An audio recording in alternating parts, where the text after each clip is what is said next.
అందరికీ నమస్కారం. ఈరోజు కథ పేరు రామయ్య కానుక. పొద్దున 5 గంటలకు నిద్రలేస్తే రాత్రి పడుకునే వరకు ఇంటి పనులు, వంట పని, తన 3 పిల్లల ఆలన పాలన, భర్త, అత్త మామలకు ఏ లోటు రాకుండా వారికి సేవలు చెయ్యటం, ఇలా ప్రతిరోజు రోజంతా ఎడతెరిపిగా పనుల్లో ఉక్కిరి బిక్కిరి అయిపోతుంటుంది మహాలక్ష్మి. రోజూలాగే పనులన్నీ ముగించుకొని తమ గదిలో మంచంపై పిల్లలను వరుసగా పడుకోబెట్టి వాళ్లను నిద్రపుచ్చి లేచి వెళ్ళి గూట్లో ఉన్న అమృతాంజనం డబ్బా తీసుకొనొచ్చి పిల్లల కాళ్ళ కింద కాస్త చోటుంటే అక్కడ కూర్చుంది మహాలక్ష్మి. అలసిన తన పాదాలకు అమృతాంజనంతో నిదానంగా మర్దన చేసుకుని అలా ఒక పక్కకు నడుం వాల్చి కళ్ళు మూసుకుంది. గదంతా నిశ్శబ్దం. భర్త రామయ్య ఆఫీసు పని చేసుకుంటున్నాడు.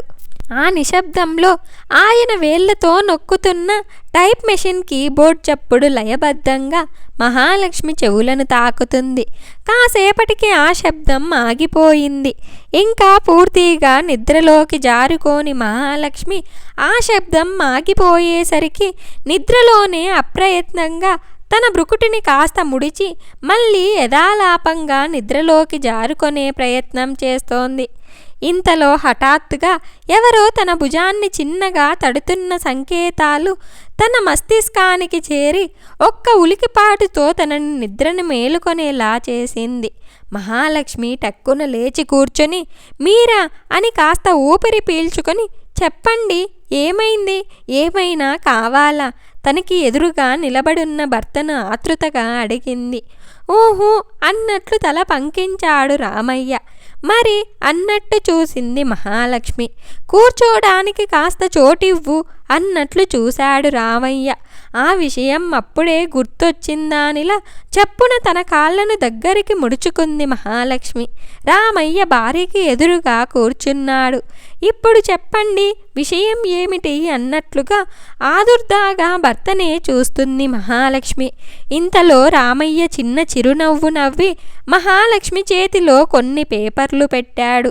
ఏంటవి అన్నట్లుగా ప్రశ్నార్థకంగా చూసింది మహాలక్ష్మి.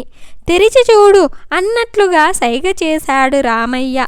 మహాలక్ష్మి చేతిలో ఉన్న పేపర్లను పరిశీలనగా చూసి నేను మళ్ళీ ఉద్యోగంలో చేరటమా అని ఆశ్చర్యంగా అడిగింది భర్తను. అవును లక్ష్మి, నీ మనసు నాకు తెలీదా? చిన్నప్పటి నుండి నీకు చదువంటే ఎంత ఇష్టం. అత్తమ్మ మావయ్య పొద్దున్నే పొలం పనులకు వెళితే చిన్న వయసులోనే ఇంట్లో పనంతా చేసుకొని అలాగే నీకంటే చిన్నవాళ్ళైన నీ చెల్లి తమ్ముళ్లకు పళ్ళు తోమి స్నానాలు చేయించటం దగ్గర నుండి వాళ్ళ బాగోగులన్నీ నువ్వే చూసుకుంటూ వాళ్ళని అక్కగా కంటే ఓ అమ్మలా చూసుకునేదానివి. అవన్నీ చేస్తూనే నీ చదువునెక్కడా ఆటంకం లేకుండా ఎవ్వరూ ప్రత్యేకంగా చెప్పకున్నా నువ్వే శ్రద్ధతో, శ్రమతో, ఆసక్తిగా, అంకిత భావంతో చదువుకున్నావు. స్కూల్ అయిపోయాక మీ ఊళ్ళో కాలేజీలు లేకపోతే రోజు బాక్సు కట్టుకొని 5 మైళ్ళు నడిచి వెళ్ళి పక్క ఊరిలో ఉండే ప్రభుత్వ కాలేజీలో నీ చదువుని కొనసాగించావు. అక్కడితో ఆగావా? ఆ రోజుల్లో ఆడపిల్లలకు చదువెందుకు అనేవారు ఎంతమందున్నా అవి లెక్క చెయ్యనట్లు మావయ్య నిన్ను పై చదువులకు టౌన్కు పంపటానికి కూడా వెనకంజ వెయ్యలేదు. నీ తల్లిదండ్రుల ప్రోత్సాహంతో టౌన్లో ఓ చిన్న రూమ్ తీసుకొని నీకు తోడుగా మీ నాయనమ్మను పెట్టుకొని నీ చదువు పూర్తి చేశావు.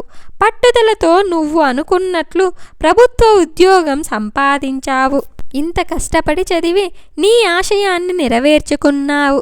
కానీ పెళ్ళయ్యాక నీ అన్నేళ్ల కష్టం వృధాగా పోతుందని తెలిసి కూడా నా కోసం, నా ఇంటి కోసం, మన పిల్లల కోసం కష్టమైన ఇష్టంగా నీ ఉద్యోగాన్ని వదులుకొని ఓ భార్యగా, తల్లిగా, ఈ ఇంటి పెద్ద కోడలిగా నీ బాధ్యతలు నిర్వర్తిస్తూ ఇంటిని చక్కదిద్దుతూ గృహిణిగా ఉండిపోయావు.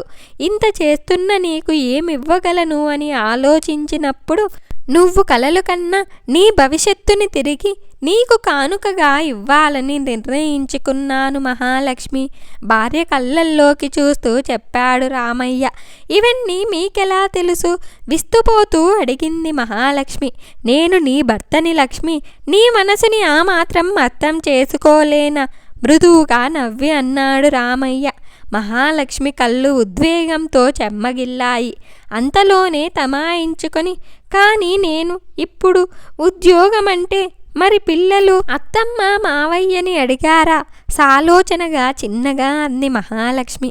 అదేం పెద్ద సమస్య కాదు లక్ష్మి, ఇంట్లో ఇంతమంది ఉన్నాం, అమ్మ, చెల్లెలు, తమ్ముడు, మరదలు అందరూ ఉన్నాం కదా.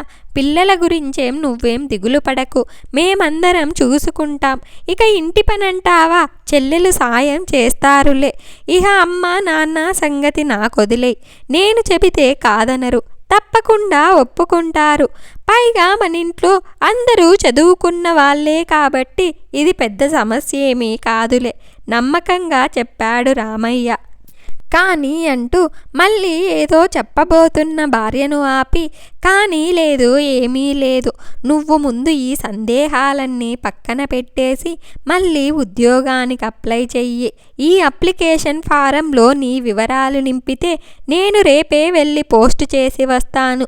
లేచి వెళ్ళి టేబుల్పై పెన్నుల స్టాండులో ఉన్న పెన్నుల్లో ఓ పెన్ను తెచ్చి మహాలక్ష్మి చేతికి ఇస్తూ అన్నాడు రామయ్య. అన్యమనస్కంగానే పెన్నును అందుకుంది మహాలక్ష్మి. అప్లికేషన్పై రాయబోయి మళ్ళీ భర్త ముఖంలోకి సందేహంగా చూసింది. రామయ్య చిరుమందాహంతో భార్య కళ్ళల్లోకి భరోసాగా చూశాడు. తాను చెప్పకున్న తన మనసు తెలుసుకున్న భర్త కళ్ళల్లోకి ఆనందంతో మెరిసిన కళ్ళతో చూసింది మహాలక్ష్మి. అప్లికేషన్ ఫారంలో తన వివరాలన్నీ నింపి అవసరమైన సర్టిఫికెట్ల జిరాక్స్ కాపీలు కూడా వాటితో పాటు పెట్టి భర్త చేతికిచ్చింది. సీతమ్మ నోరు తెరిచి బంగారు లేడిని కావాలని కోరితే దాన్ని తెచ్చివ్వడానికి వెళ్ళాడా రామయ్య. కానీ తన రామయ్య తాను కలలు కన్న భవిష్యత్తు కలలాగే మిగిలిపోనివ్వకుండా తన మనసు తెలుసుకుని ఇచ్చిన ఈ కానుకకి మహాలక్ష్మి మనసు ఆనందంతో నాట్యమాడింది. ఇలా భర్త మనసును తెలుసుకుని భార్య, భార్య మనసును అర్థం చేసుకుని భర్త, వారి కాపురం సుఖంగా సంతోషంగా గడవసాగింది. ఇంత మంచి కథను మనకు అందించిన స్ఫూర్తి గారికి ధన్యవాదాలు. నా వీడియో కనుక మీకు నచ్చినట్లయితే ఒక లైక్ చేసి స్టోరీ ఎలా ఉందో కామెంట్ చేయండి. నా ఛానల్ని వెంటనే సబ్స్క్రైబ్ చేసుకోండి.